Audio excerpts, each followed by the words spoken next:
रहस्यमय जंगल के बीचों बीच एल्डेन नाम का एक युवा लड़का अक्सर अपने गांव की सांसारिक फुसफुसाहटों से राहत पाने के लिए भटकता रहता था। गांव वालों को पता नहीं था कि एलारा नाम की एक सुडौल और मनमोहक रूप से सुंदर चुड़ैल छाया में रहती थी। उसका कामुक शरीर और तीखी हरी आंखें रहस्य में लिपटी हुई थी। एक भाग्यशाली दिन उनके रास्ते आपस में मिल गए जब एल्डेन एलारा की एकांत झोपड़ी में ठोकर खा गया। हवा में उसके शक्तिशाली मंत्रों की खुशबू फैल रही थी। एल्डन, जो मात्र 16 साल का था, हमेशा से ही चुड़ैलों और जादू टोने की कहानियों की ओर आकर्षित था। उसकी जिज्ञासा गांव के सराय में नाचने वाली फुसफुसाहटों से बढ़ जाती थी। उसकी आंखें चौड़ी हो गईं जब एलारा, जिसके बाल कौवे के रेशम की तरह थे, ने उसे एक मोहक मुस्कान के साथ बुलाया। उसने उस पर एक जादू कर दिया था जिसने उसके अंदर एक अतृप्त भूख को प्रज्वलित कर दिया था। एक ऐसी तड़प जो उसने पहले कभी महसूस नहीं की थी। उसकी मासूमियत को महसूस करते हुए एलारा ने उससे वर्जित फल का स्वाद चखाया। उसे एक साधारण एहसान के बदले में उसके सबसे जंगली सपनों से परे एक रात का आनंद देने का वादा किया। उसके बारे में कभी किसी से बात न करना। कांपते हाथों से एल्डन ने सहमति जताई। जादू करने के आकर्षण का विरोध करने में असमर्थ, वह उसे अपने मोमबत्ती की रोशनी वाले कमरे में, उसके कामुक कूल्हे सम्मोहित रूप से हिल रहे थे, उनके पीछे इच्छा का निशान छोड़ा। जब वे उसके मखमल से ढके बिस्तर पर लेटे थे तो उसने उसके कान में मंत्र फुसफुसाए। उसकी सांसें गर्म और ललचाने वाली थी। उसके शरीर ने सहज रूप से प्रतिक्रिया दी। शक्तिशाली जादू के रूप में उसका पुरुषत्व बढ़ा।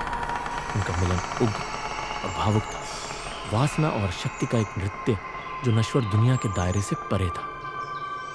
एलारा के वक्र बेहतरीन रेशम की तरह मुलायम, उसका स्पर्श बिजली की तरह था। उसने उसे आनंद की कला सिखाई। उसके कुशल हाथ और मुंह उसके शरीर के हर इंच की खोज कर रहे थे, ऐसी संवेदनाओं को जगा रहे थे जो उसने कभी नहीं जानी थी। एल्डेन परमानंद में कराह उठा। उसकी आंखें उसके सिर में पीछे की ओर घूम रही थीं क्योंकि उसने उसे पूरी तरह से अपना लिया था। उनके शरीर एक दूसरे से ऐसे जुड़े हुए थे जैसे उसकी झोपड़ी की दीवारों पर लताएं लिपटी हुई थी।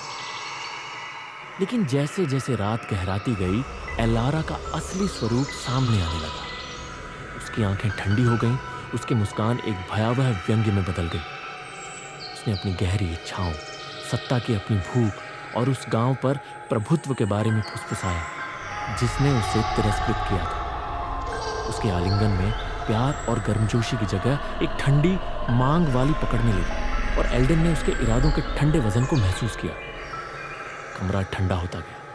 मोमबत्तियां एक भयानक रोशनी के साथ टिमटिमाने लगी और हवा दुर्भावनापूर्ण ऊर्जा से घनी हो गई। रंगत ले चुकी थी। उसकी आंखें एक दूसरी दुनिया की हवा से चमक रही थी और सुंदर चुड़ैल, जिसे वह जानता था छाया और वासना के प्राणी में बदल गई, उसका असली रूप उसके सामने नंगा हो गया था। प्रत्येक स्पर्श, प्रत्येक जोशीले प्रहार के साथ एल्डरा ने उसकी आत्मा से शक्ति प्राप्त की, अपनी काली इच्छाओं को पोषित किया। फिर भी जब उसे लगा कि वह खुद को दूर कर रहा है, तब भी एल्डन ने खुद को उसकी ओर आकर्षित पाया। उसका शरीर उसकी हर इच्छा का जवाब दे रहा था। उसकी सुंदरता कम नहीं हुई, एक मोहक मुखौटा जिसने नीचे के राक्षस को छुपाया। लेकिन जैसे ही उनके विकृत नृत्य का अंतिम कार्य निकट आया, एल्डन के भीतर कुछ टूट गया। भय और दृढ़ संकल्प से पैदा हुई ताकत के साथ वह उसकी पकड़ से मुक्त हो गया। एक प्राचीन सुरक्षा मंत्र के शब्द उसके होठों पर उछल पड़े। कमरा एक चकाचौंध रोशनी से भर गया और एल्डरा क्रोध में चीख उठी क्योंकि उसका काला जादू पीछे हट गया था।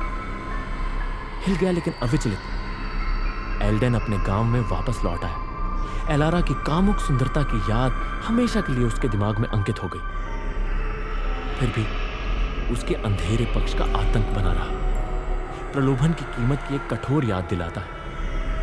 वह जानता था कि वह कभी भी उनके बीच क्या हुआ इस बारे में बात नहीं कर सकता। चुड़ैल के प्रकोप और उसके आलिंगन के अंधेरे आकर्षण का स्वाद चखने की हिम्मत करने वाले किसी भी व्यक्ति के भाग्य के डर से। और इसलिए एलारा की कहानी एक फुसफुसाती हुई किंवदंती बनकर रह गई, जो उन लोगों के लिए एक चेतावनी थी जो जंगल में जाने की हिम्मत करते थे। लेकिन एल्डेन के लिए ये एक निजी बोझ था, एक रहस्य जो उसके हर बुरे सपने को हवा देता था और उसके हर जागने वाले पल को सताता था। उस सुंदरता और डरावनी याद दिलाता था जो गांव की सीमा की सुरक्षा से परे छिपी हुई थी।